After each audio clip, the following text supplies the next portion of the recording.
बोलो छठी मैया की जय। पूजे चारही खंडा के पोखरवा, पोखर जला से भरी, पोखर जला से भरी। पूजे चारही खंडा के पोखरवा, पोखर जला से भरी, पोखर जला से भरी। उजेले हुना सूरज बाबा धोतिया, पोखर करुआ स्नान, पोखर करुआ स्नान। उजेले हुना चंदित माला धोतिया, पोखर करुआ स्नान, पोखर करुआ स्नान।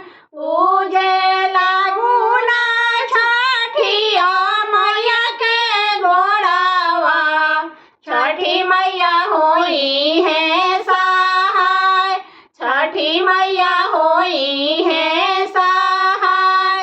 उजे चारही खंडा के पोखरवा, पोखर जला से भरी, पोखर जला से भरी। उजेले हुना महादेव धोतिया, पोखर करुआ स्नान, पोखर करुआ स्नान।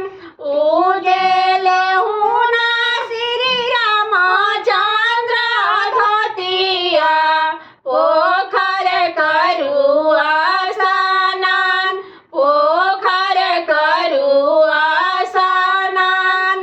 उजेला गुना छठिया मैया के गोड़ावा, छठी मैया होई है सहाय, छठी मैया होई है सहाय। उजे चारही खंडा के पोखरवा, पोखर जला से भरी, पोखर जला से भरी। उजेले हुना सेवक लोग धोतिया, पोखर करुआ स्नान, पोखर करुआ स्नान।